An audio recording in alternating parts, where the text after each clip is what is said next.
Hi, it's Mary from Singing Strong, and today I wanted to talk about practice or lack thereof.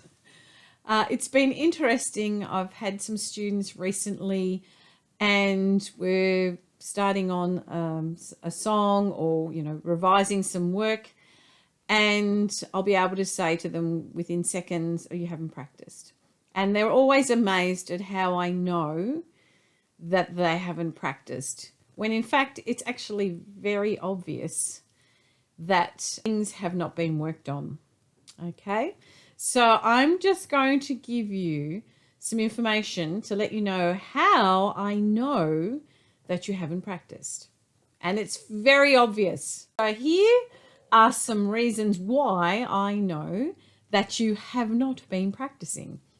Okay, the first thing is when the music starts and you have to come in, you don't. So that's a fairly obvious one, isn't it? So there's an introduction and then you are supposed to come in and sing and you don't. So it's not even knowing when to come in. So that means you have not practiced at all. So we need to learn.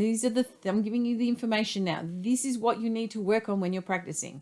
So if there's an introduction in the music, you need to get familiar with the introduction and know, well, when do you actually come in? Okay. So that's the first thing you need to practice. When do you start to sing? Because most songs, you have an introduction before you actually start to sing. So that's the first tip for practice. Work out where you come in at the beginning of the song. The next obvious thing is that you're not aware of the starting note. So knowing which note you have to pitch to start with. So there might be a bit of a scoop up to try and find the note. So there might be oh, there's my note, and off you go.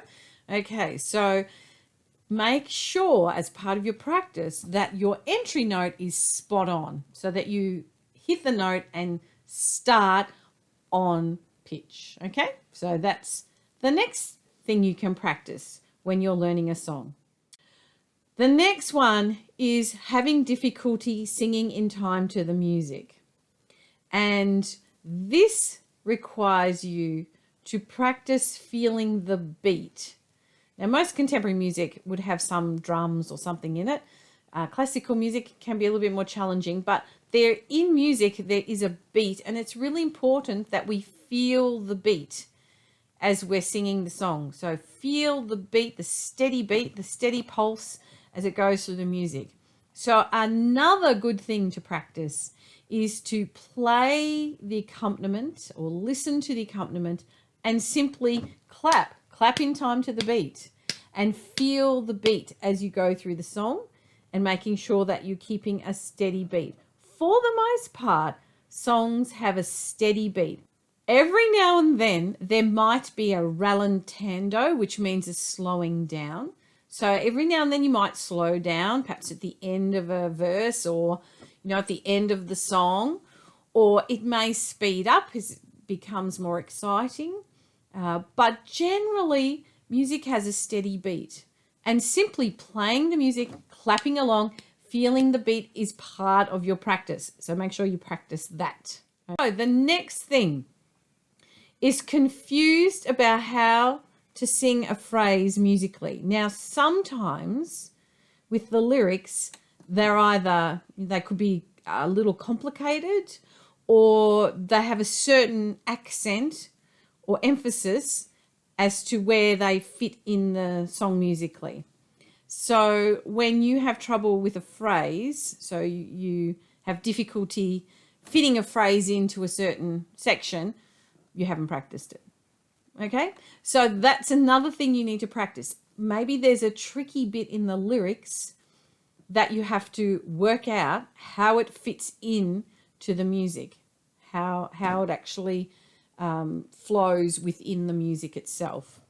And then talking about lyrics, that's another reason I know that you haven't practiced, is because you have no idea what the lyrics are and you cannot sing the words.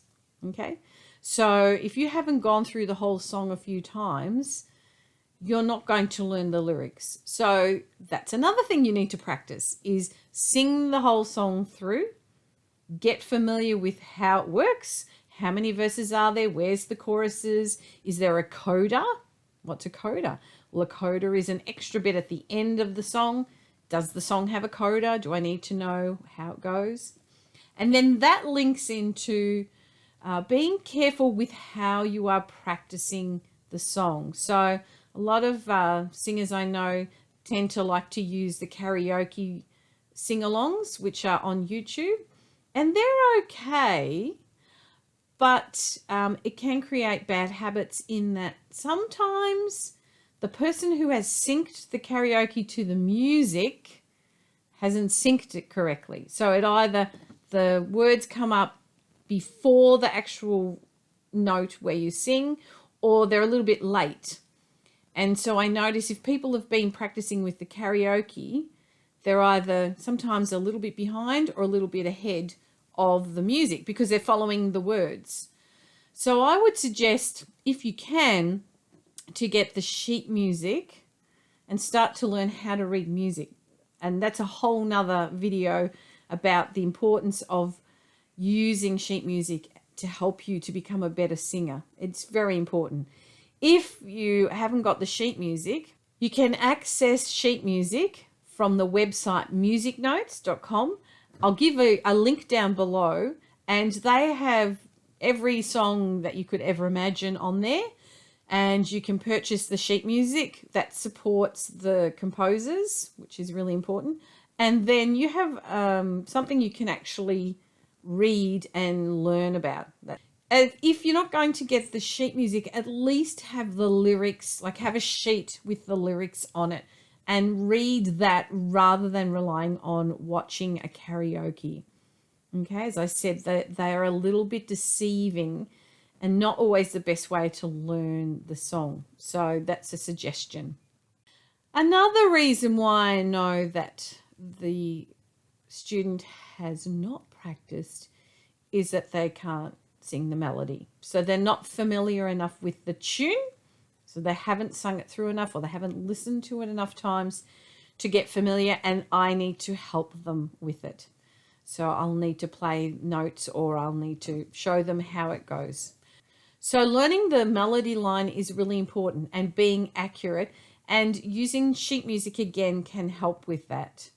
All right, so there's some things that are fairly obvious, and tell me why someone hasn't been practicing. There's lots more, but there's some ones to start with. So I hope I've given you some suggestions about how you can improve your practice, so that when you go for your next singing lesson, your singing teacher will go, oh, well, you have been practicing and I can tell why. Thanks so much for watching. If you like the video, please give it a thumbs up, or if you would like more like this, please subscribe to my channel, and you can access lots more videos about learning how to sing, exercises and tips on how to be a better singer.